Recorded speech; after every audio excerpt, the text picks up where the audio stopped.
The night Lagos held its breath, a woman stepped out of a house that no longer knew her name. 8 months pregnant with twins, Amara Okeke carried more than life. She carried the weight of a husband's lies and a city's indifference. On a rain-slick road, headlights carved silver across the asphalt. Somewhere ahead, mercy would wear an ordinary face, and betrayal would wear a suit. Before dawn, mud would stain a mother's dress, a baby's first cry would slice the dark, and a camera meant for traffic would become a witness. This is the story of how truth crawls through dust, how dignity refuses to drown, and how a stranger's hands can stitch a broken night back together. If you stay, you'll hear the proverb that saved her and see who crumbles when the lights come on. Before we begin, tell us where you're watching from and what your local time is. If our stories speak to you, subscribe and help us keep these voices alive. The house in Lekki was silent that night, too silent. Outside rain threaded down the tall glass windows, tapping like a hesitant heartbeat. Inside, Amara Okeke sat in the wide velvet chair by the window, her belly swollen beneath a faded nightdress. 8 months pregnant with twins, she had stopped counting the days since laughter left her walls. The air smelled of polished marble jasmine candles and something faintly bitter loneliness. Her hand moved over her stomach. "Just a few more weeks, my little ones," she whispered. "Then everything will be better." But even her voice sounded foreign, now echoing against emptiness. The clock on the wall blinked, 9:37 p.m. Kelechi was late again. He was always late lately, business dinners, charity galas, board meetings that stretched till dawn. Amara had learned to stop asking. Every time she asked, he turned colder, sharper, like a blade honed by contempt. Her phone buzzed on the coffee table. It was a message from her friend Ngozi, the only one brave enough to still talk to her.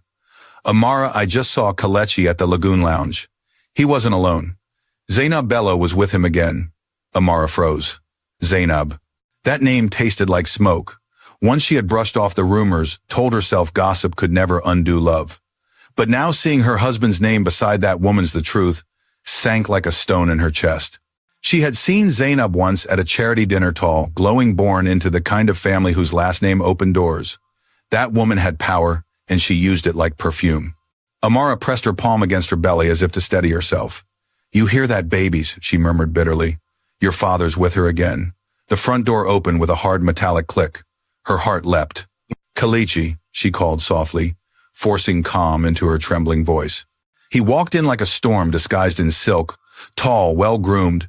The faint scent of cologne that wasn't his filled the air. He tossed his keys onto the marble counter without looking at her. "You're late," she said, rising slowly. "It's raining.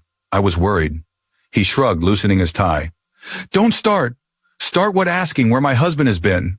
His eyes, once kind, now flickered with disdain. "I don't owe you explanations, Amara." "Not anymore." Her chest tightened. "I'm your wife. I'm carrying your children." He gave a short, cruel laugh. "Children I didn't ask for." The words sliced her open. You can't mean that." "Oh, I mean every word." He leaned against the counter, face unreadable. "Do you think I wanted to be trapped in this house with you? Look at yourself, always complaining, always fragile. You were lucky I married you in the first place." Tears welled in her eyes, but she refused to let them fall. "Lucky," she repeated quietly. "I gave up my teaching job for you. I followed you here, away from my family, from everyone I knew. I built your home, your peace." He cut her off. "You built nothing. You were nothing when I met you. Just a small town girl from Enugu trying to act like she belonged in my world. Don't fool yourself. Everything you have came from me." For a moment only the rain spoke between them. Then Amara whispered, "And the love? Did that come from you too, or was that just another thing I imagined?" He smiled, a slow, poisonous curve. "You call this love, I call it boredom." Her knees wobbled. The twins shifted inside her as if reacting to the pain in her voice. "Kelechi, please. If you found someone else, just say it. Don't make me beg." He straightened, eyes gleaming with cruelty. "Fine. Yes. Her name is Zainab Bello, and she's everything you're not, educated abroad, confident, from real money. When I stand beside her, I don't feel ashamed." Amara's heart felt like glass cracking under heat. "And our children? What about them?" He scoffed. "More mouths to feed, more drama. I never wanted them." The words struck harder than any slap.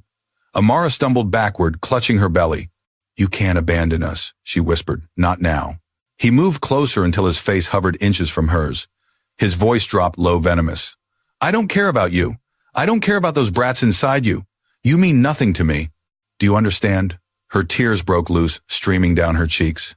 You'll regret this, he smirked. I doubt it. Then, as if twisting the knife, he added, tomorrow everyone will know the truth that you're unstable, unfit, that you ran away. By the time I'm done, no one will believe a word you say. Zainab and I will finally be free, Amara gasped. You wouldn't, oh but I would, he said, turning toward the door. A sharp pain gripped her abdomen.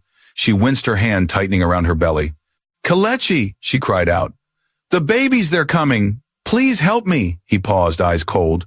Don't drag me into your drama. Call an ambulance or crawl there yourself. I'm done with you. Before she could respond, he opened the door, wide rain splashing against the tiles. Get out, Amara, he said, voice like ice. Out of my house. She stared at him in disbelief. You're throwing me out now at night, in labor. Yes. Maybe then you'll finally understand you were never wanted here. The slam of the door behind her sounded like a verdict. She stood on the porch, the night air thick and wet. Thunder rolled above, the kind that shook roofs and hearts alike. Her breath came in gasps. She pressed one hand to her belly and took a shaky step into the rain. Each step down the driveway felt like walking away from everything she'd ever known. The mansion behind her glowed warmly, mocking her. Through the window she could see him, Kelechi, pouring himself a drink phone pressed to his ear, laughing. He didn't even glance outside. The contractions hit harder now. She bent over, gripping the gate. God, please, she whispered. Not here. Not like this. Her slippers slid on the wet pavement as she staggered toward the road. Cars passed their headlights, slicing the darkness, but none stopped. Each horn sounded like a curse. Her phone buzzed once in her pocket, then went dark. The battery was gone. She was alone, completely alone. Pain seared through her body. She bit her lip to keep from screaming, afraid neighbors might come out, afraid Kelechi would twist the story again, call her mad as he'd promised. Her vision blurred. The rain was relentless now, soaking her thin dress, chilling her to the bone. At the end of the street, a pair of headlights appeared. Hope flared in her chest. Maybe someone would help. She waved her arms weakly. Please stop, help me. The car slowed, its sleek black body gleaming even under the rain. Her heart twisted when she recognized it. Kelechi's car. She stumbled forward, tears mixing with rain. Kelechi, please. I can't, please take me to the hospital. The window rolled down. In the passenger seat, Zainab Bello leaned forward, her makeup untouched by the storm, her lips painted a mocking red. Well, well, she said smoothly. Look at you, Amara, standing in the street like a beggar. How poetic. Zainab, please, Amara begged, clutching her belly. You're a woman. You understand, please don't do this. Zainab smirked. You already made your bed, darling. Lie in it.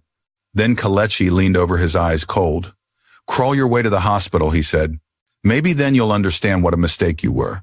He pressed his foot on the accelerator. The tires spun, and a wave of filthy brown water splashed across Amara's body, mud soaking her face, her dress, even her swollen stomach. She screamed, stumbling back, her body trembling violently.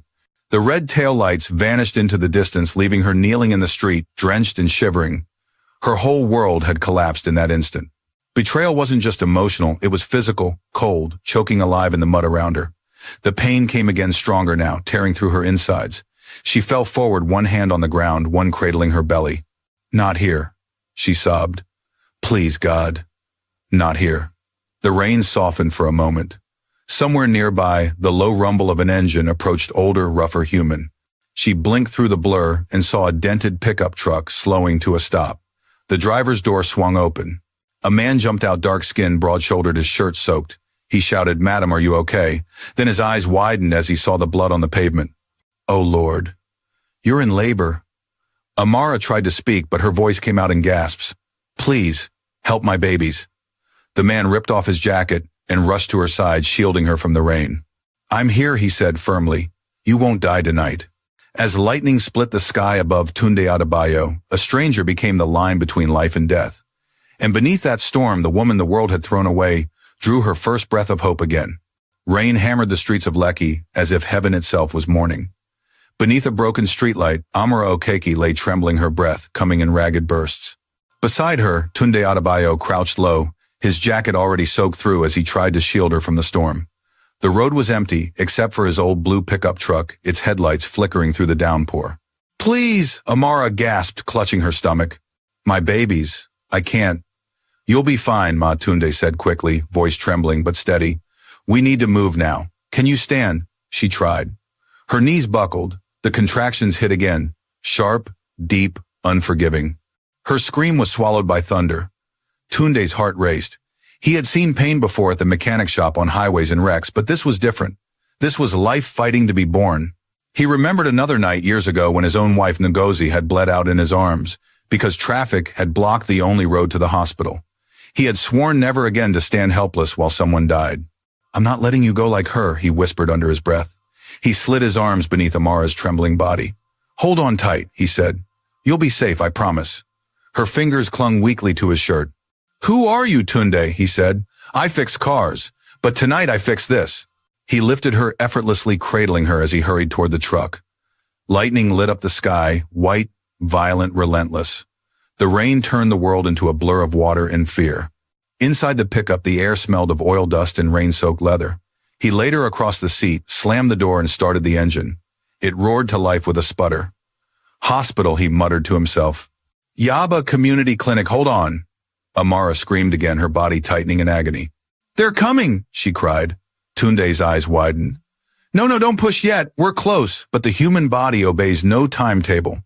Between one breath and the next, the first contraction hit with finality. Her fingers clawed at the seat. I can't stop it, she sobbed. Please help me. Tunde swerved the truck to the side of the road, tires hissing on wet gravel. He jumped out, rain slamming into him like bullets. He opened the passenger door, knelt beside her, trembling. Okay, he said, voice quivering. I need you to breathe. In, out, just like that. Don't be afraid.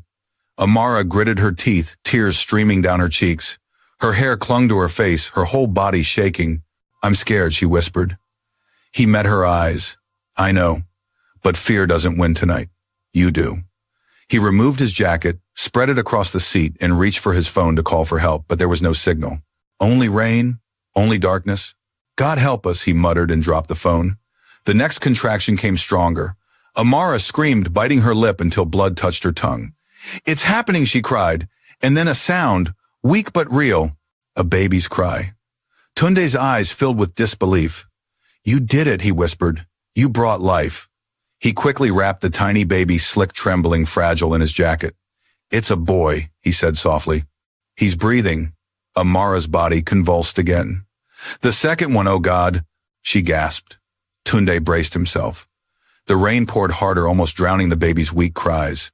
He grabbed a clean rag from his toolbox, did what instinct and desperation told him to do, and within minutes, that felt like hours, a second cry pierced the storm, louder, stronger, demanding to live. It's a girl, he said, laughing through his tears. Two of them, you did it, Ma. Amara collapsed back, chest, heaving, her face pale and wet. Are they breathing? Yes, Tunde said. Both. One strong, one small, but both alive. She smiled weakly, a flicker of gratitude in her eyes. Thank you. I thought I would die here. Tunde shook his head, rain dripping down his chin. Not tonight. He bundled the babies carefully in his jacket and the old shirt from his seat. We must get to the clinic now, he said. Hold them close. Amara nodded weakly. Her arms trembled as she cradled her newborns. The boy barely whimpered, but the girl cried as if scolding the sky itself.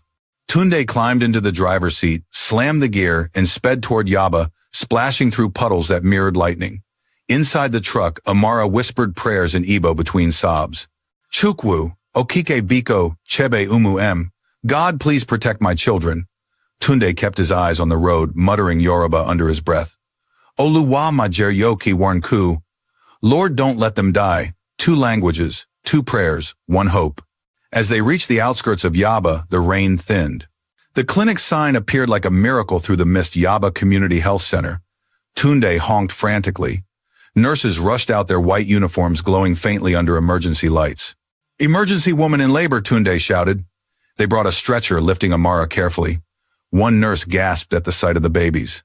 They were born already. In the truck in the storm, Tunde said, voice hoarse. The boy, he's weak. Please hurry. Amara's fingers brushed his as they wheeled her inside.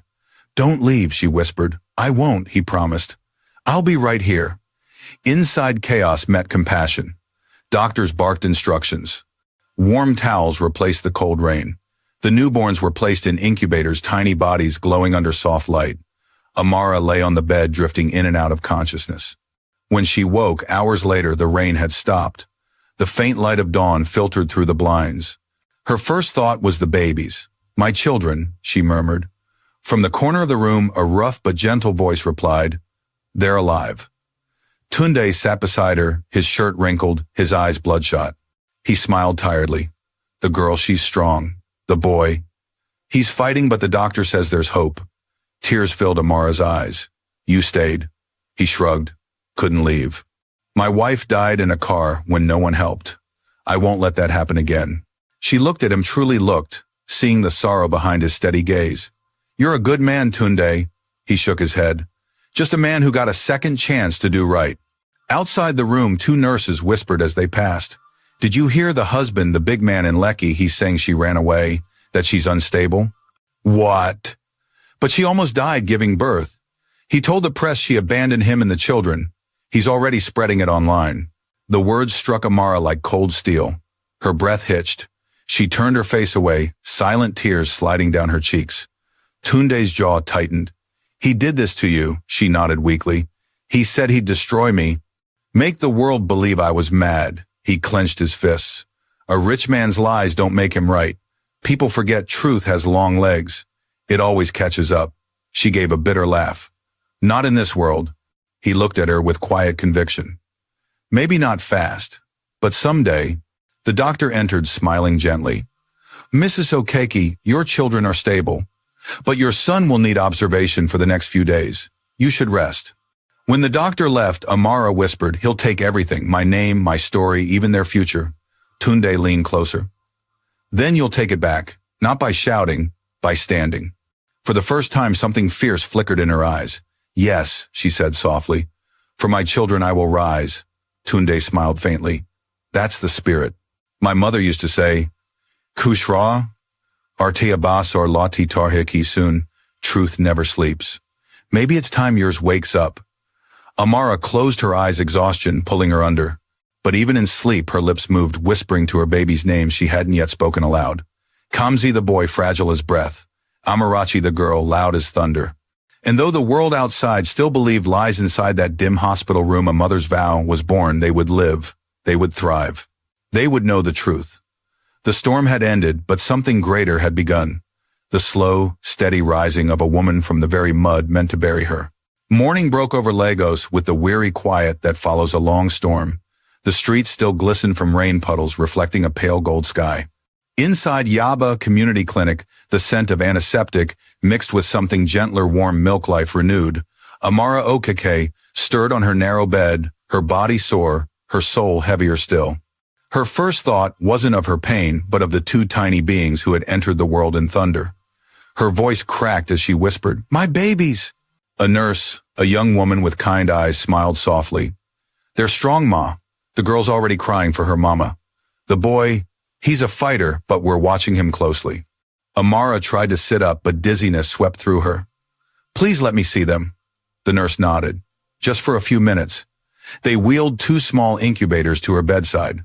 Inside the clear cases, her twins lay side by side, so small, so fragile. The girl's chest rose and fell, quickly, fists, clenched eyes blinking against the light. The boy's breathing was slower, more deliberate, as if each inhale was a promise to stay. Amara's tears came quietly this time. She reached a trembling hand toward the glass. "Kamsi," she whispered to her son, "you will live." And Amarachi, she turned to the girl, "You will shine. Because your names mean grace and destiny, and no one, not even your father, will take that from you." In the corner, Tunde Adebayo watched silently, his rough hands clasped in front of him. He'd spent the entire night in the hallway, refusing to leave, even when the nurses urged him to rest. The world might call him a mechanic, a nobody, but right now to Amara, he was the only proof that kindness still existed. "Mr. Tunde," the nurse called gently, "she's asking for you." He stepped closer, hesitant, almost shy. "You're awake," he said, his voice still hoarse from exhaustion. "I am," Amara murmured. "Because of you." He shook his head. "No, because you refused to die. I just gave the road a direction."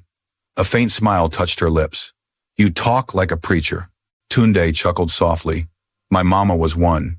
She said every soul you meet is a test. Some fail, some pass. I try not to fail twice." Amara studied him, the lines of fatigue etched deep into his face. the sincerity that felt almost out of place in a city built on survival. "You've lost someone too, haven't you?" she asked. He hesitated. "Yes. My wife. She died giving birth.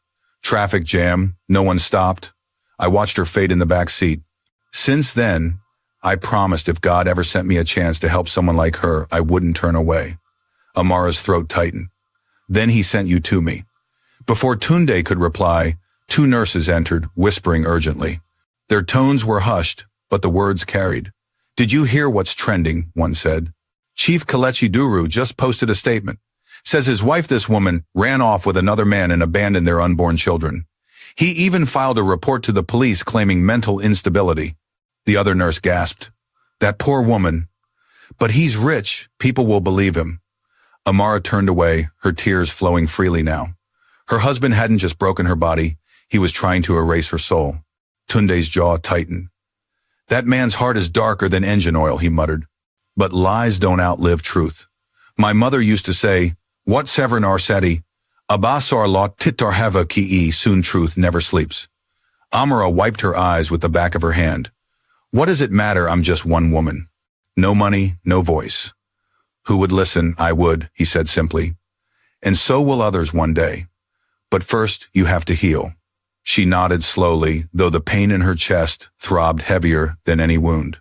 Over the next few days, the clinic became her small universe. Nurses came and went. The doctor checked her stitches, her pulse, her tears. Kamzi's health improved gradually, the oxygen mask eventually replaced by steady breaths. Amarachi grew louder, her cries like sunlight through shutters. Each morning, Tunde brought breakfast bread rolls, pap in old flasks, sometimes roasted plantain wrapped in paper. "You need strength," he'd say, placing them on her tray. "You don't have to keep doing this," she told him once. He grinned. "You think I can eat knowing you're starving? That's not how Lagos works for people with a conscience." He became more than a rescuer. He became a friend. He fixed the clinic's generator when it failed, changed a flickering bulb above the nurse's station, even carved a tiny wooden rattle for the twins using scraps from his toolbox. On the fifth morning, the doctor entered with a serious face. "Mrs. Okeke, your son will recover, but he'll need checkups. Neonatal care is expensive. I wish we could help more, but this clinic runs on donations." Amara nodded weakly, knowing what he didn't need to say. Her husband's wealth was gone to her, and her own savings couldn't even cover a month. "I'll find a way," she said. "I have to." When the doctor left, she turned to Tunde. "How do you fight a man who owns the story? He's already turned the world against me." Tunde folded his arms. "You don't fight him with his weapons. You fight with proof, patience, and purpose." Lagos forgets fast, but it also remembers the right kind of noise. What kind of noise? The sound of women rising. That night, the generator hummed softly. Amara couldn't sleep. She lay awake, watching her babies through the glass, listening to their tiny breaths. She thought of all the promises Kelechi had once made, the big wedding, the mansion, the soft words whispered at dawn, and how each had turned into chains around her heart. In her mind, she saw his face again laughing with Zainab, the rain washing his sins clean, while hers stained deeper. She thought of how easily a man could rewrite a story if the world allowed him to hold the pen. Then quietly, she swung her legs over the bed and stood. The floor was cold beneath her bare feet. She walked to the window, parting the curtains. Lagos shimmered in the distance, lights flickering like stubborn hope. Her reflection stared back, pale, bruised, but unbroken. She whispered to it, "You will not die a rumor. You will live a truth." Behind her, Tunde's voice broke the silence. "You should be resting." She turned, startled. He stood in the doorway, holding 2 mugs of hot tea. "I couldn't sleep either," he said softly. "Storm nights do that." Amara took the mug, the steam warming her cold hands. "Thank you for staying." He shrugged. "Sometimes the people who stay aren't the ones who know you best. They're just the ones who refuse to leave." They drank in silence, the only sound the rhythmic beep of the machines beside her babies. When Tunde finally spoke, his tone was thoughtful. "What will you do now?" She looked at her children. "I'll learn to live again." "For them?" He nodded approvingly. "That's a start. And when the world hears your name again, it won't be in pity, it'll be in respect." As dawn crept through the window, painting gold over the white walls, Amara felt something she hadn't felt in months, a pulse of determination. She touched the incubator lightly, whispering a vow her children were too small to understand, but the universe surely heard. "From this day, no mud, no lie, no man will define me." Outside, Lagos stirred to life again, the vendors shouting, the buses honking the air alive with restless ambition. Inside, a mother held on to hope. A stranger stood guard, and truth, still half asleep, began to open its eyes. And somewhere across the city in a mansion, now colder than ever, Kelechi Duru scrolled through his phone, reading the praise under his latest post. He smiled, believing he'd buried her story for good. But truth has a way of clawing back through the soil. It just waits for the right pair of hands to dig it out. 5 days after the birth, Lagos woke to sunshine that smelled like forgiveness, but for Amara Okeke, light still felt heavy. Her body had begun to heal, yet her spirit carried bruises no doctor could treat.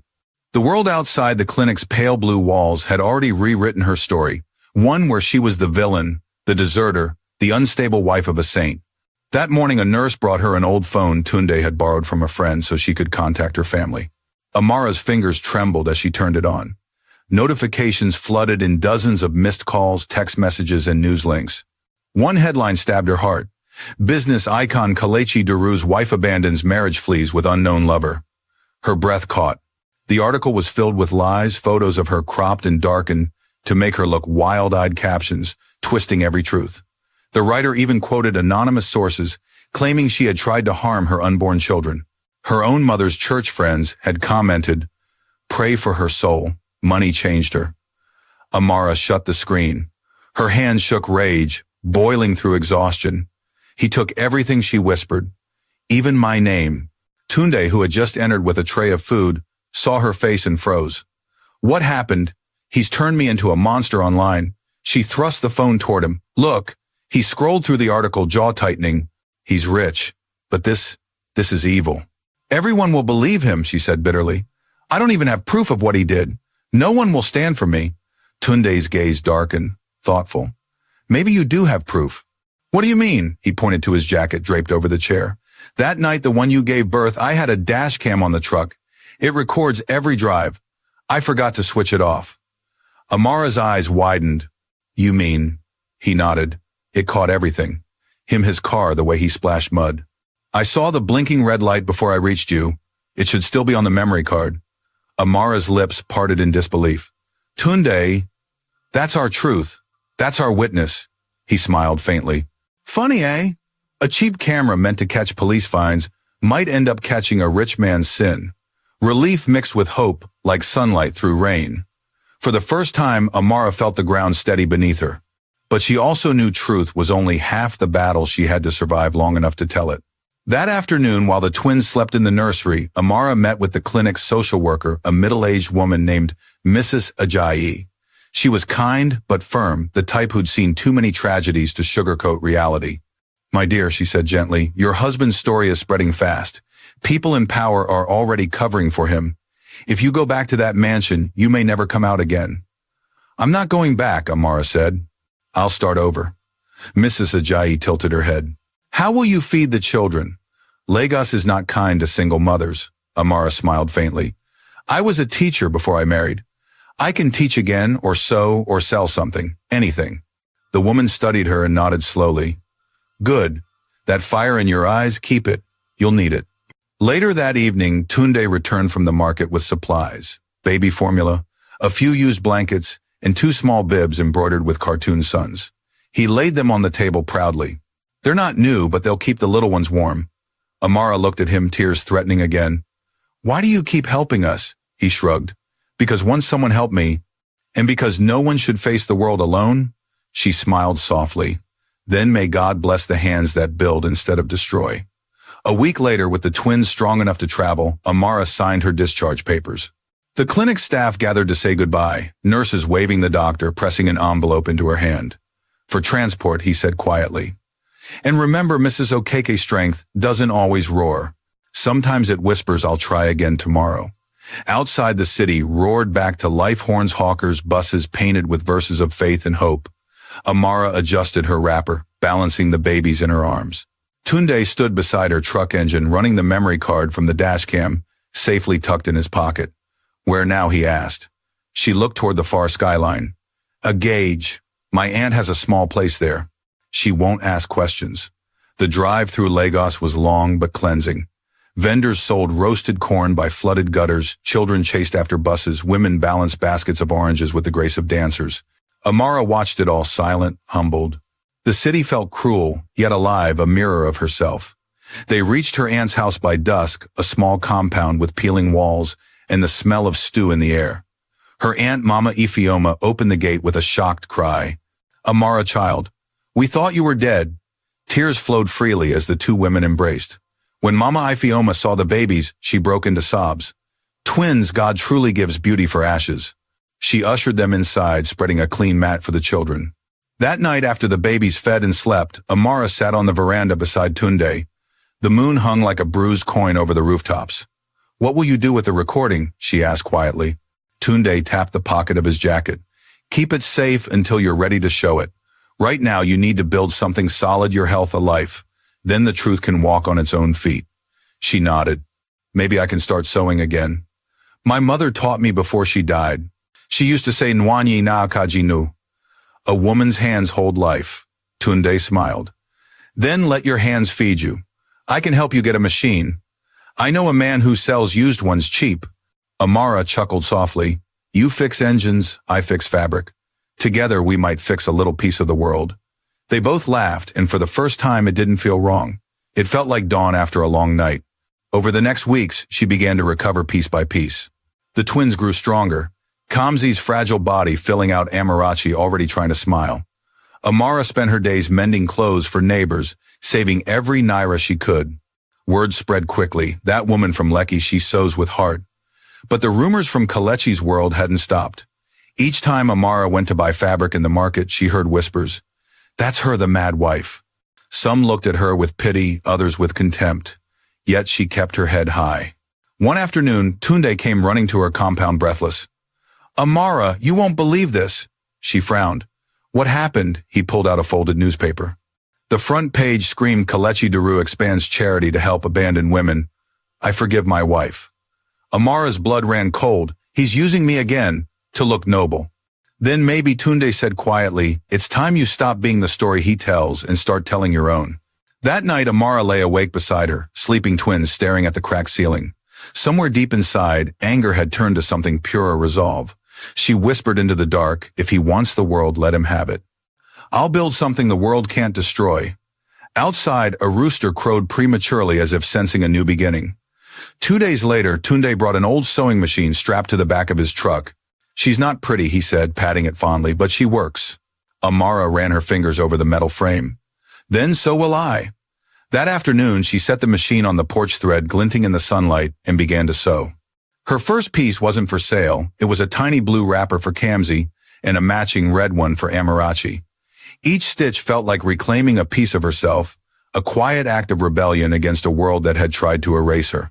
By evening, when she lifted the claws up to the light, they shimmered with imperfect beauty, proof that even torn fabric could become something whole again. Tunde watched from the truck, smiling. "What will you call your new business?" She thought for a moment, then said, "Almond Roots, because everything good grows from dirt."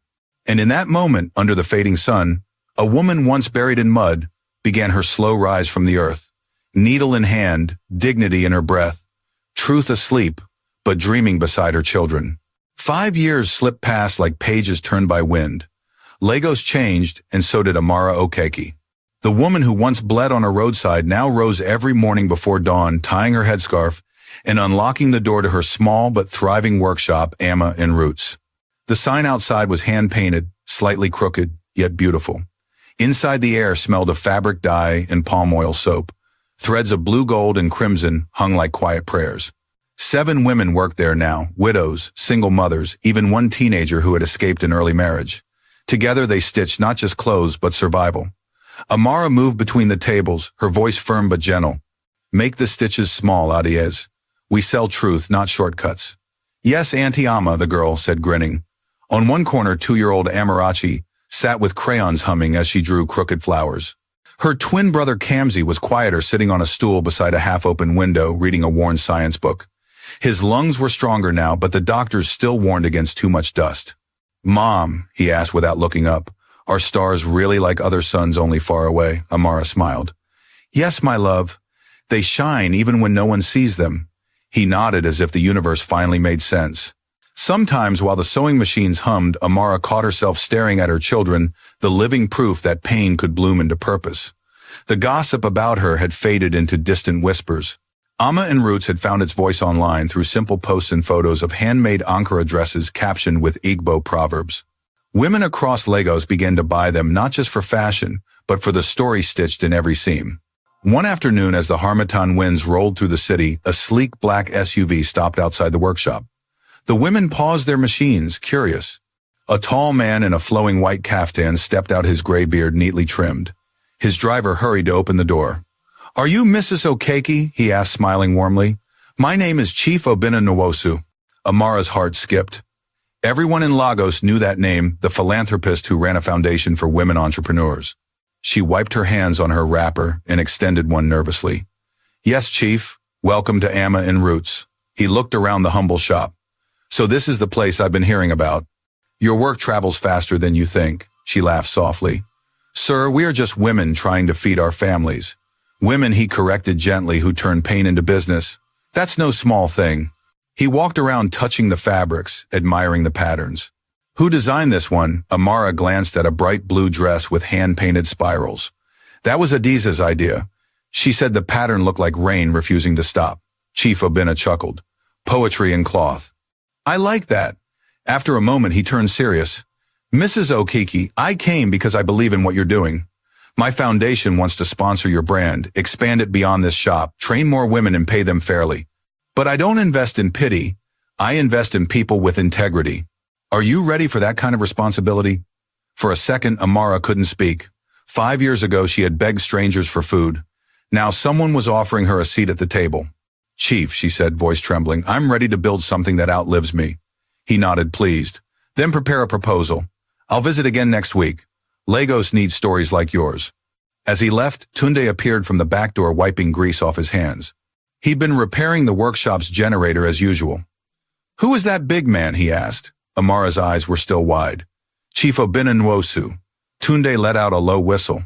"And that's serious, blessing. You see, I told you your day would come." She smiled, though her eyes shone with tears. "If it comes, it's because God sent people like you to keep the door open." He waved off her gratitude with a grin. "Just promise that when you become rich, you'll still let me fix your generator."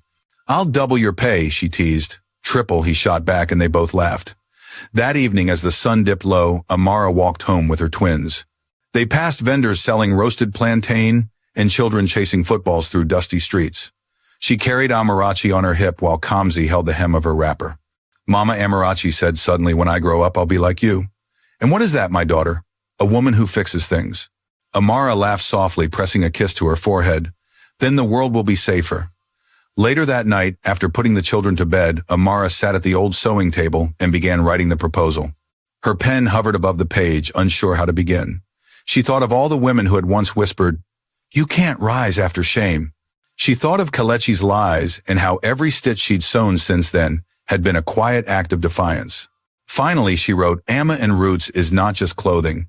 It is redemption made visible. Every woman who touches our fabric learns that hands once buried in mud can still create beauty." She wrote until her eyes blurred. Outside, the city hummed, restless but alive. From the window, she could see the faint outline of the lagoon where light met water, like forgiveness meeting memory. A week later, Chief Obinna returned, this time with 2 assistants carrying laptops and a contract folder. He read through her handwritten proposal, silently, his expression unreadable. Finally, he smiled. "This," he said, tapping the paper, "is more than business. It's legacy. I will sponsor you fully. You'll open a second branch in Ikeja. But one condition: train at least 30 women from low-income backgrounds within the year." Amara's eyes filled with tears. "I accept. Good. Then welcome to the Obinna Foundation family." When he left, the workshop erupted in cheers. Adiz jumped up and hugged Amara. "Auntie, we're going to Ikeja, real air condition." Amara laughed until her cheeks hurt. For the first time in years, Hope didn't feel like a stranger. That night, Tunde brought celebratory suya and malt drinks. The women sang old Igbo folk songs as Amara stood outside watching the stars. Tunde joined her, leaning against the wall.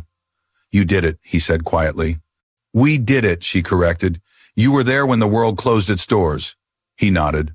"And I'll be here when it opens them." There was a silence between them, heavy but warm. He finally asked, "Do you ever think about him?" Amara didn't answer right away. She looked at the dark horizon, where lightning flickered faintly over the lagoon. Sometimes she said softly, not with hate anymore, just gratitude. Without his cruelty, I might never have met the strength in myself or you. Tunde's gaze softened. Then may the man's sins keep turning into someone else's blessings. Amara smiled, eyes glistening. Amen. Weeks later, when the second Ama and Roots shop opened in Ikeja, under the Obina Foundation banner, reporters came to cover it. They interviewed Amara about her journey, her brand, her message. What advice would you give other women facing betrayal or hardship? One asked. Amara looked into the camera, her voice steady. Pain will bury you if you let it. But if you plant your feet in that same pain, you will grow roots. And one day those roots will lift you higher than your enemies ever imagined. Across the city, in a dim apartment surrounded by unpaid bills and empty bottles, Kelechi Duru watched that same interview on television. The screen flickered as Amara's face appeared older, calmer, radiant. His glass slipped from his hand. Zainab, lounging nearby, glanced up. Isn't that your ex-wife? She said, smirking. Looks like she finally found her voice. Kelechi said nothing. The camera cut to the shop sign, Ama and Roots from Mud to Meaning. The applause in the broadcast felt like thunder inside his hollow chest. For the first time, he understood the true weight of what he had thrown away. And somewhere far from that darkness, Amara tucked her twins into bed, whispering, Sleep, my loves. Tomorrow we sew again. The night was quiet, but destiny was wide awake. The dry season returned to Lagos, painting the sky with dust and gold. Ama and Roots had become more than a shop, it was a movement. Every day, women came from Ajagunal Mushin and Ikorodu, carrying their stories in worn handbags and leaving with something stronger than income dignity. The workshop now hummed like a heartbeat.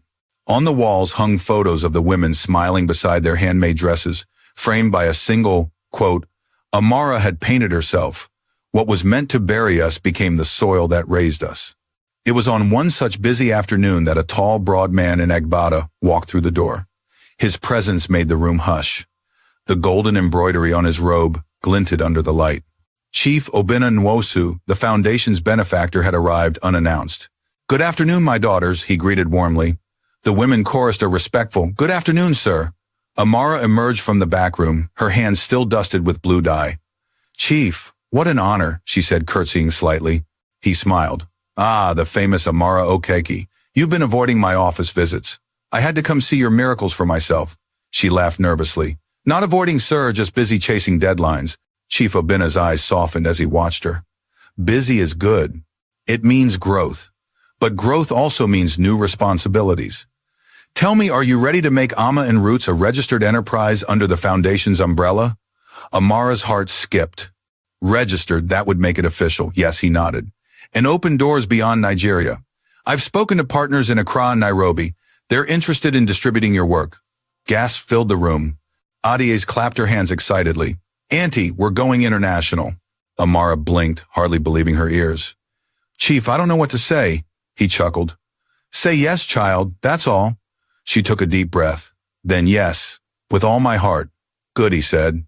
There's an investor dinner next month at Eco Hotel. You'll be introduced as one of our keynote women leaders. Prepare a speech. Dress like the success you've built. Amara laughed softly. That might take help.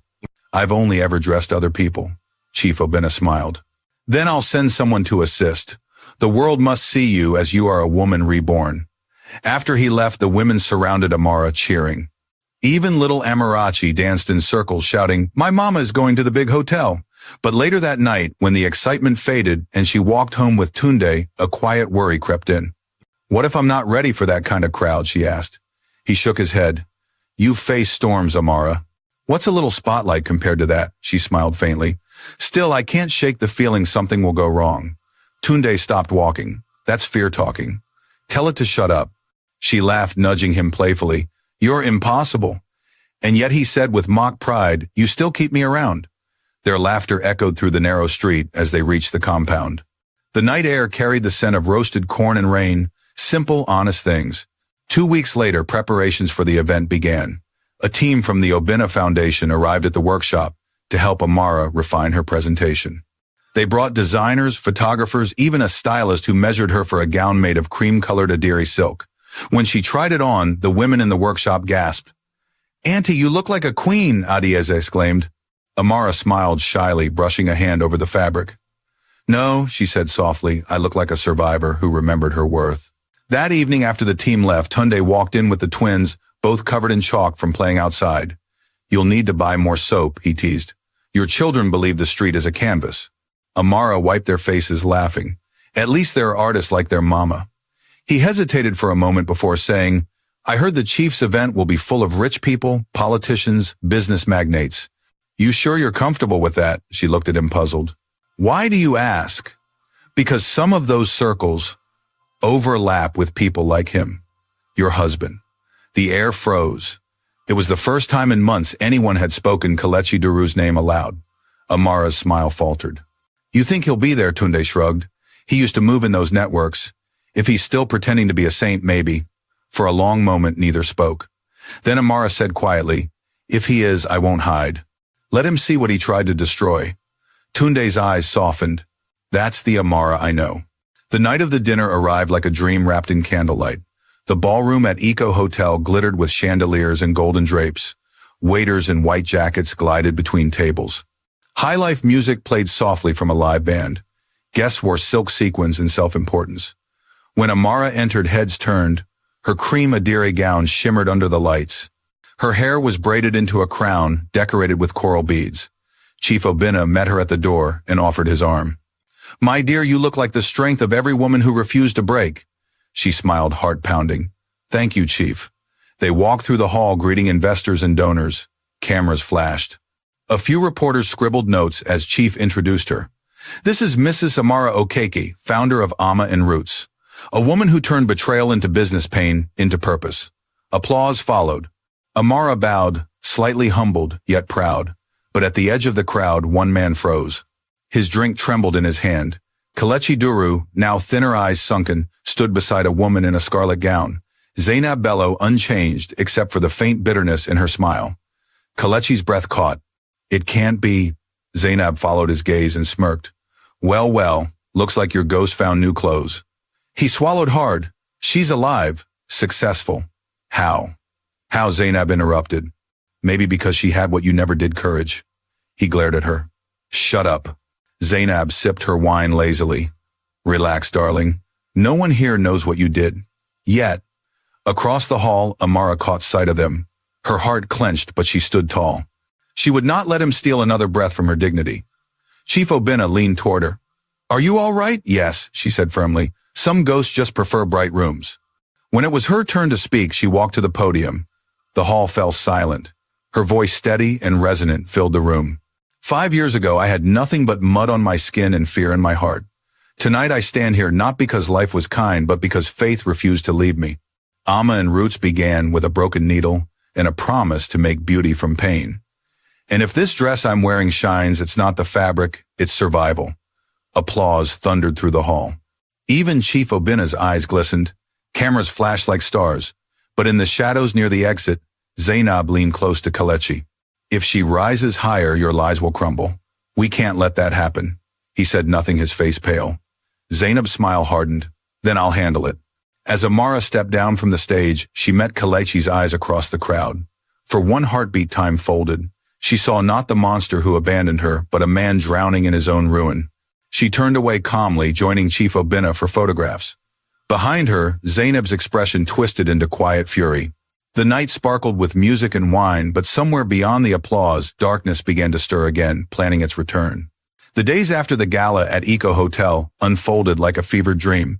Lagos couldn't stop talking about Amara Okeke, the woman in the cream Adire gown, who had brought an entire ballroom to its feet. Newspapers ran headlines from scandal to success, the rise of Ama and Roots. TV anchors praised her as a symbol of resilience. But in a quiet apartment across the city, a man smashed a glass against the wall. Kelechi Duru's empire, once fueled by pride, was collapsing under scandal and unpaid loans. The investors who had once worshipped his handshake now refused to take his calls. And worse, every new article about Amara's success was a dagger twisting in his pride. Zainab sat on the couch, legs crossed, elegantly, scrolling through her tablet. You should have seen her, Kelechi. That woman glowed. The world has forgotten you and written her name in gold. He glared at her bloodshot eyes, narrowing. Enough. Oh, don't sulk, she said mockingly. Maybe you can join her women's workshop, learn to sew your dignity back together.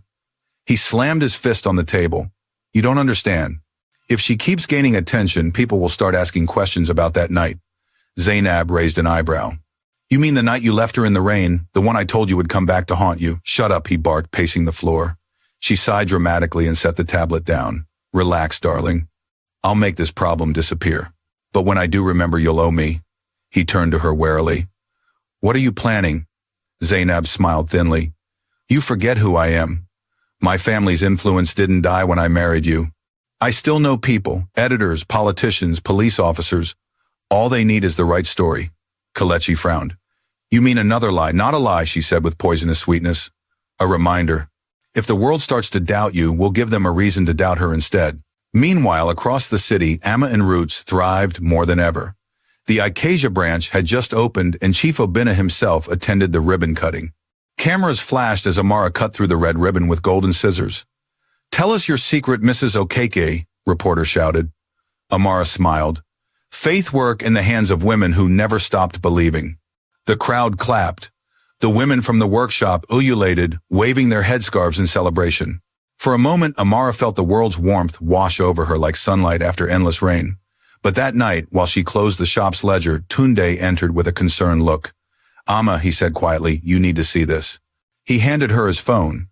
It was a video already viral. A news presenter spoke solemnly. In a shocking twist, a whistleblower has accused Mrs.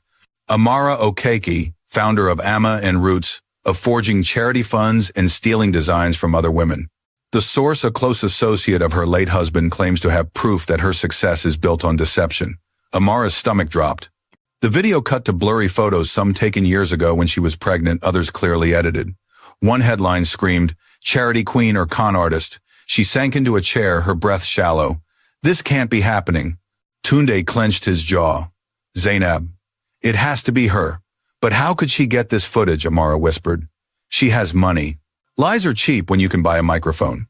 Her phone began buzzing nonstop calls from reporters, sponsors, even Chief Obinna's office. She let it ring, her hands trembling. Tunde knelt beside her. Listen to me. They want you scared. Don't give them that. I built everything from nothing, she said weakly. If they destroy my name again, they won't, he interrupted firmly. You've got proof this time. The dashcam video, remember? Her eyes widened. The recording from that night, Kelechi, the mud, everything. But Tunde, if we release it, the world will know about that night. About me giving birth on the street. He met her gaze steadily. You were a victim, not a villain. It's time the world sees that. Amara exhaled shakily. Then we'll do it. Tomorrow. The next morning, she and Tunde met Chief Obinna in his office. The air was thick with tension. His assistant handed her a newspaper, its front page splashed with her face, and the headline, Amara Okeke's Empire of Lies. Chief Obinna sighed deeply. My daughter, I've known snakes in business. They strike when you start shining. But tell me the truth, are any of these accusations real? Amara met his eyes steady and clear. None. I've never stolen, never forged. The only thing I've ever done is survive. Tunde placed a small flash drive on the table. Then let's show them what survival looked like. Chief Obinna frowned. What's this? The truth, Tunde said quietly. Video proof of what her husband did 5 years ago. They plugged it into his laptop.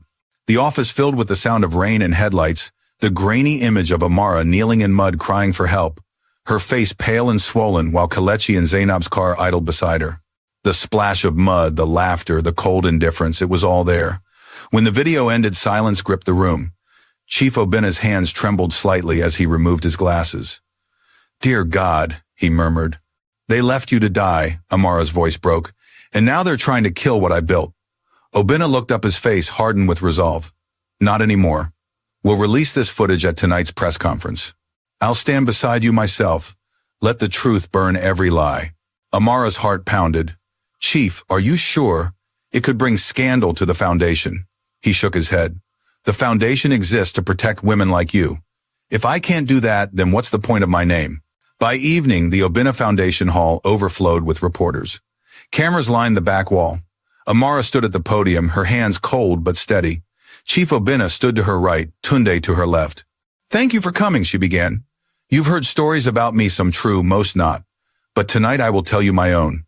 The video played on the large screen. Gasps echoed through the room.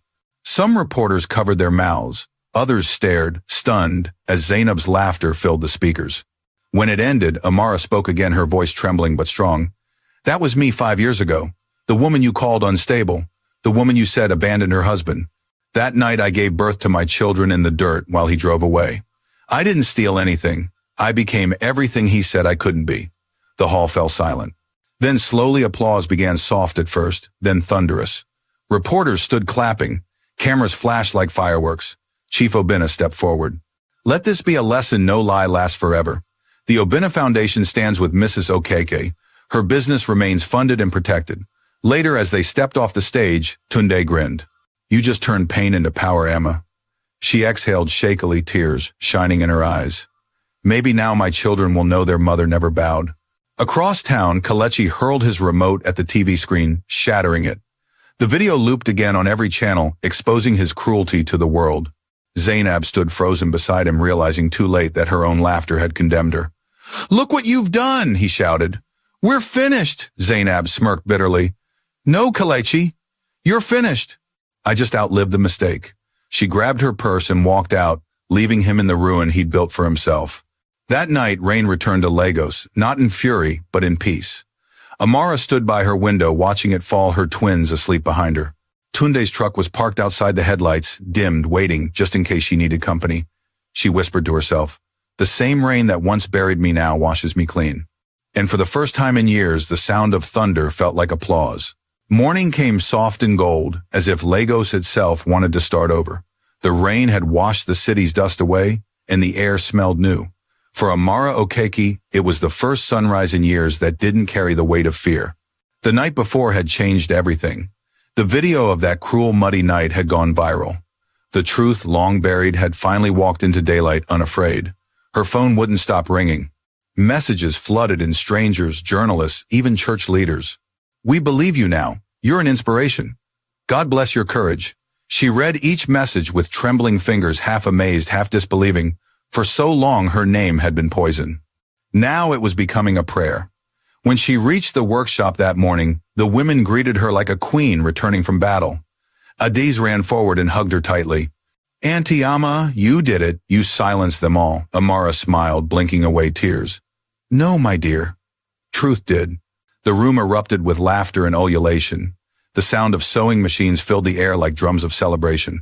On the wall, someone had written in chalk, Truth doesn't rot, it ripens. As she looked around, she saw more than workers. She saw warriors, each woman carrying her own secret scars, each stitch a survival story. She whispered a silent prayer of gratitude, not just for victory, but for the strength that had led her there. Meanwhile, across the city, Kelechi Duru's world was burning. His office phone had stopped ringing. The gates of his mansion were covered in graffiti, monster, coward, abuser. The company's board called an emergency meeting, and for the first time, no one addressed him as sir. He arrived at the conference room pale and sweating. Cameras from local networks waited outside the building. His partner, a heavy-set man named Mr. Adisa, slammed a newspaper on the table. Kelechi, the video has destroyed us. Clients are withdrawing. Even the Obinna Foundation, our main sponsor, is suing for fraud. Kelechi tried to speak, but his throat felt like gravel. It was all lies. She set me up. Stop, Adisa snapped. Everyone saw it, Kelechi. Your face, your voice, the mud, the woman crying for help while you laughed. The room went silent. Then another board member, a woman with cold eyes, said, You didn't just ruin yourself, you ruined us all. Security entered minutes later. Sir, one said curtly, You need to leave. You're no longer authorized here. Kelechi stood trembling, staring at faces that had once flattered him. Now they turned away. As he stepped out, flashes from reporters blinded him. Mr. Duru, did you abandon your pregnant wife in the street? Is it true you falsified charity funds? Do you regret it? He pushed past them, but their questions followed like mosquitoes in heat. For the first time, he had no answers. That same afternoon at the Obinna Foundation, Amara met Chief Obinna in his sunlit office. He rose to greet her, his eyes proud.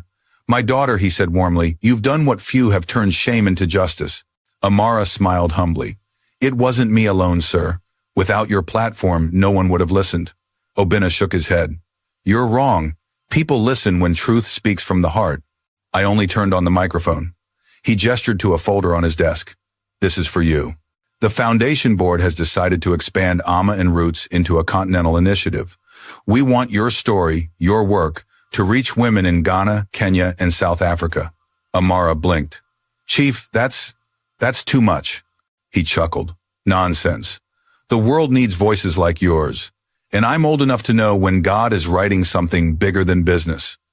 Tears welled in her eyes. Thank you, sir. As she left his office, she found Tunde waiting by the hallway holding 2 bottles of malt drink. You're smiling like someone who just won ₦1,000,000, he teased. She laughed. Better. They're expanding Amma and Roots across Africa. Tunde grinned wide. I told you this sewing machine would build an empire. He handed her one of the bottles. Here's to victory. She clinked hers against his. To truth. They drank quietly, the moment sweet and full. Yet beneath the laughter, something softer lingered, gratitude perhaps, or something unspoken between them. But peace never walks without envy shadowing behind. That evening, Zainab Bello stood in a dim bar on Victoria Island, her red nails tapping against a glass of wine. The same video that ruined Kelechi had dragged her name through the dirt. Sponsors withdrew from her fashion line, and journalists hounded her for comment. When Kelechi found her, she didn't even look up. You came to blame me, she said coolly. He sat down heavily. You started this, Zainab. You promised to fix it. She finally met his gaze, eyes blazing. I promised to protect us. But you, she jabbed a finger toward him, you let yourself be filmed. You left evidence. You left her alive. Kelechi's voice broke. Please, Zainab, help me. I have nothing left. Zainab laughed bitterly. Neither do I. But unlike you, I still have pride. Goodbye, Kelechi. She walked out, her heels clicking like gunshots against marble. He reached after her, but she didn't turn back. For the first time in his life, Kelechi Duru felt small. Not the mighty man of Lekki, not the tycoon, just a man undone by his own cruelty. In Ageji, Amara returned home late. The twins were already asleep. The small house was quiet, except for the hum of the ceiling fan. She placed her handbag down, exhaled deeply, and looked around. The same walls that once felt cramped now glowed with warmth. Her eyes fell on the small framed photo on the shelf, she, Tunde Kamsi, and Amarachi at the shop's first anniversary. It was the only family portrait she had ever loved. A knock came at the door. She opened it to find Tunde holding a worn envelope. This was dropped at the workshop, he said, handing it to her. Inside was a letter written in a shaky hand. Amara, I don't expect forgiveness. I only ask for a chance to see my children before I disappear. I have nothing left, not even pride. You were right, truth always wins. Kelechi, her breath caught. For a moment, anger surged again, memories of mud, of pain, but it faded into something quieter. Pity, perhaps. Tunde watched her face carefully. What will you do? She folded the letter slowly. I'll think. That night, she sat by the window long after the streetlights flickered off. She thought of justice, forgiveness, and the strange, fragile distance between them. When dawn finally arrived, she whispered a prayer, not for Kelechi's return, but for peace to finally rest in her heart. A week later, the foundation hosted a smaller event, this time a training seminar for young women. Amara stood before the crowd wearing a bright orange head wrap, her smile calm and luminous. Sometimes, she told them, you will be buried not because you're dead, but because you're a seed. Let them bury you. They'll only help you grow. The applause that followed was different, gentle, reverent, alive. In the back row, Tunde clapped quietly, pride shining in his eyes. The children sat beside him, whispering excitedly about their mother's speech. As Amara stepped down from the stage, Amarachi ran to her, hugging her legs. Mama, everyone said you're their hero, Amara laughed softly. No, my darling, I'm just a woman who refused to stay in the mud. Later that night, as they walked home under the city lights, Tunde asked, So, did you ever decide about him? She nodded slowly. I'll let him see the children once. Not for him, for them. They deserve to know where they came from. But that's where the past ends. Tunde smiled. That's fair. Mercy isn't weakness, you know. She looked at him and said quietly, Neither is moving on. Their footsteps matched in rhythm as they crossed the street. Behind them, the billboard for Amma and Roots glowed bright against the Lagos skyline, made from pain, worn with pride. And for the first time, the past didn't chase Amara anymore, it bowed to her. The morning sun spread softly over the neighborhood, weaving through narrow alleys and glinting off the tin roofs of Agege. The sound of church bells mingled with the cries of hawkers calling out bread, groundnuts, fresh oranges. The world moved on as it always did, but Amara Okeke felt time standing still as she prepared for the most difficult meeting of her life. On her wooden table lay a sealed envelope, Kelechi's letter, and 2 folded baby blankets from years ago. She had washed them the night before and hung them out to dry, watching the colors fade under the Sunday. They were the same wrappers she had sewn for her newborns on the first day of her freedom. Now they would travel with her again, but for another kind of closure. She looked at her reflection in the mirror, calm, older, wiser. The faint scar on her temple still lingered, a reminder of that stormy night. She didn't hide it anymore. Scars told stories, hers told the truth. Mom Kamsi's small voice came from the doorway. He was 7 now, tall for his age, with his father's sharp jaw, but his mother's eyes steady, kind. "Are we visiting that man today?" Amara turned, her heart tightening. She knelt and took his hand. "Yes, my love. That man is your father." Kamsi frowned. "But I thought our father is Uncle Tunde." Her throat caught. From behind, Tunde appeared, holding Amarachi's school bag. He had heard. His smile was soft but sad. "He's not wrong," he said quietly. "Blood makes family, but so does love." Amara's eyes met Tunde's, full of gratitude and unspoken affection. "Thank you," she whispered. He nodded. "Go see him. End this chapter." The drive to Ikeja Correctional Center was long and heavy with silence. The city was alive with horns and hustle, but inside the car, even Amarachi's usual chatter had quieted. The little girl played with her doll's hair, oblivious to the weight of the moment. When they arrived, an officer escorted them through the gates. The compound smelled of dust, sweat, and regret. Rows of inmates in faded uniforms moved about under the morning Sunday. Some looked up at her curiously, whispering. In the visitation room, Kalichi sat at a metal table, thinner than she remembered, his once perfect posture now bent like wilted bamboo. His eyes were hollow, yet when they found hers, they widened with disbelief. "Amara," he said hoarsely. She stood still for a long moment before walking closer, her children holding each hand. "Kalechi," she replied, her tone calm but distant. He stared at the twins as if seeing ghosts. They're beautiful." "They are," she said simply. "And they're strong. Because they had to be." He swallowed hard. "I wanted to see them before the hearing. I might be gone a long time." Amara pulled out the small blue and red blankets from her bag. "These belong to them. I thought you should see what you threw away that night." Kalichi's face crumpled. He reached out, but she didn't move closer. "I was drunk on pride," he whispered. "I thought love made me weak. But when I saw that video again, when I saw myself, I saw a monster." Amara exhaled. "I didn't come here for apologies. I came so our children could see the truth with their own eyes." She turned to them gently. "Children, this man hurt me deeply. But he's also the reason you exist. Never hate him. Hate turns to poison. Learn and grow kinder." Kamsi nodded solemnly while Amarachi looked at her father curiously. "Will you ever come home?" she asked innocently. Kalichi's eyes filled with tears. "No, my dear. I lost that right a long time ago." A silence hung between them, broken only by the buzz of a ceiling fan. Finally, Amara said quietly, "I forgive you." Kalichi looked up sharply, disbelief clouding his face. "You forgive me, yes," she said. "Not for you, for me, because forgiveness is freedom, and I refuse to carry your chains any longer." The officer stepped forward, signaling that time was up. Amara rose, taking her children's hands. "Goodbye, Kalichi. May God teach you what life couldn't." As they left, Kalechi's voice broke behind her. "Amara, thank you." But she didn't look back. Outside, the sky was blinding blue. Amara stood for a moment at the gate, breathing deeply. She felt no triumph, no vengeance, only release. The ghost that had haunted her for 7 years finally faded into dust. Later that evening, back in Tunde was waiting outside her gate, sitting on his old truck, fiddling with a wrench. When he saw her, his face lit up. "So, did the earth shake?" Amara chuckled tiredly. "No, it was quiet. Too quiet." He nodded. That's how peace sounds sometimes. They sat together on the porch, watching the twins chase each other across the courtyard. The sky glowed orange as the sun dipped behind the rooftops. Amara leaned back, her voice thoughtful. "You know, I expected to feel angry when I saw him, but I only felt pity. That's what happens when you outgrow your pain," Tunde said. "It stops fitting." She smiled faintly. "You always know the right thing to say."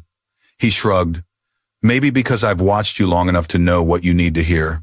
There was a long pause. The sounds of evening rose around them, children laughing, a radio playing faint high-life music somewhere nearby. Then Tunde spoke almost hesitantly. "Amara, I don't want to overstep. But, do you ever think about starting over? Not business life." Her heart skipped. Starting over. He nodded, eyes steady on hers. With someone who already knows your story. Who's been here, through the mud and the light? She turned to him, her pulse quickening. Tunde. He smiled, soft but sure. I'm not asking for an answer now. Just think about it.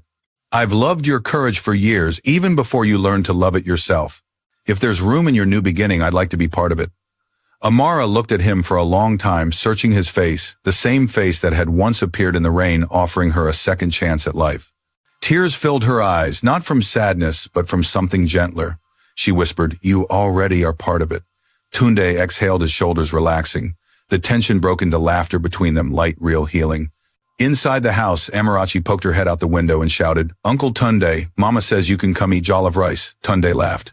See, even your daughter approves. Amara shook her head, smiling. She approves too much. As night settled, they gathered around the small wooden table inside. The children talked about school. Amara poured palm wine into chipped cups, and Tunde told a ridiculous story about his broken motorcycle that had everyone laughing. For the first time, it felt like family, not patched together by pity, but woven by choice. Later, after putting the twins to bed, Amara stepped outside again. The moon hung full and bright above the city. She thought of her journey, the rain, the mud, the betrayal, the pain, and how every bit of it had led her here. In the distance, she could still hear the faint hum of Lagos traffic, the sound of survival. She closed her eyes and whispered, thank you. Not to anyone in particular, to life itself, for letting her bloom again. Behind her, Tunde's voice called softly, Amma, come inside. You'll catch a cold. She turned, smiling. Not anymore. The storm's finally over.